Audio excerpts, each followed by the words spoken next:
how many different frequencies, how easy or difficult is it to tune to these different um, extraterrestrial frequencies for the different races and such like? I mean, is it something you could, like, change the channel, you can just switch channels, or is it something that you have to focus on for quite some time? I mean, for example, to get your frequency to a certain frequency, do you have to work on it for quite a considerable time and maintain that frequency? Is it difficult, or is it something that, for example, can you simply switch channels? I always think that if possible, you give the simplest answer you can. If I have never met you before and I want to get to know you, then I'm going to have to spend time talking to you, and over a period of time, a friendship will develop and we will communicate with each other more easily. If I decide that I'm going to then meet new people, I have to start the whole process over and over, and until I know those people as well. But once I know those people, I'm able to turn from one person who I know quite well to the other who I know quite well, quite easily. But in the beginning, it takes however long it takes to create that communication process between you and those beings.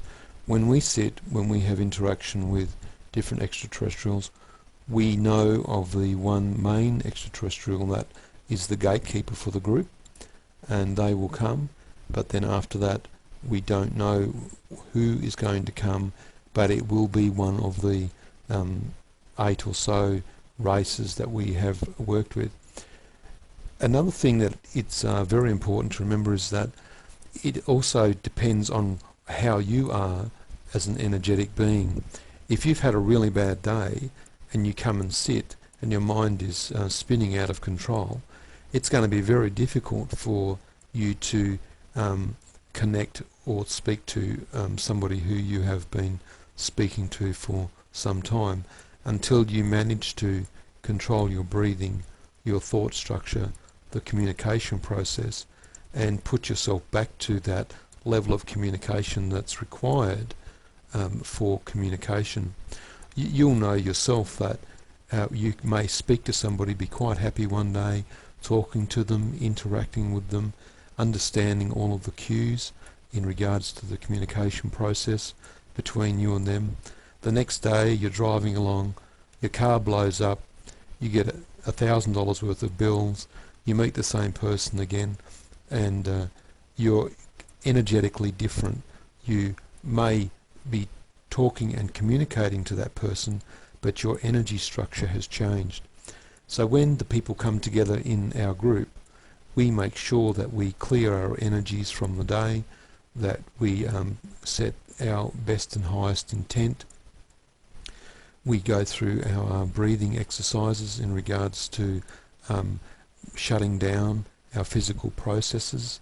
We place our minds into a calm state, and then we wait for the extraterrestrials to move towards us, because every relationship is two-sided. It's not just about them always coming to us. We are expected to, as beings who are ascending and maturing, to also have a level of control where we move towards those beings as well, and we meet on common ground. That's very important to understand, that we don't just sit there like children asking to be continually fed. We are given lessons of communication, then we're expected to put them into play. How many frequencies are there? The frequencies are as many as there are races, and as large as the universe and multiverse actually is. Well, thank you, Paul. That's really interesting, because I know you don't know me that well, because we haven't been speaking for very long, but there was something that happened to me. I'd just like to tell you a little short story. I don't want to go on too much, because this is about your books and everything, and we need to get on to the third book as well. But in 1985, I lost my sister. She committed suicide, and it was, I won't get into all the details, but it was to do with her marriage. Um, I was really depressed at the time. I'm getting some pressure in my ears right now, so I don't know if she's wanting me to talk about this. But I heard a voice anyway speak to me, and it was not like the normal psychic thing that you get where you get the impression. It was literally like somebody who stood right next to me, but it was like they were standing talking in between my ears. It was literally like they were right there, and all they said was hello. And I've always wondered about who that was, because I was quite, it was my awakening point really. It was what woke me up and to this, and because I've never heard voices before, and I was on my own.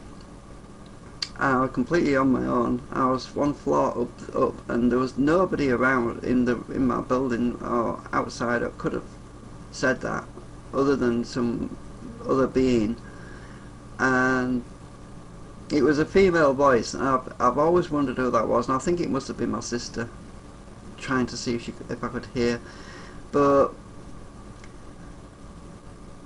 I think what I'm basically getting at, what I'm basically saying is, I've never heard that again.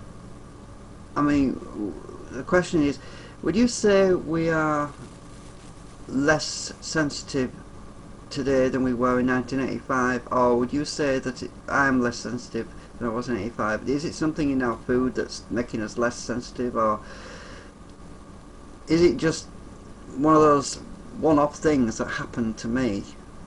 Because I've always wondered about why I've never heard a voice like that again.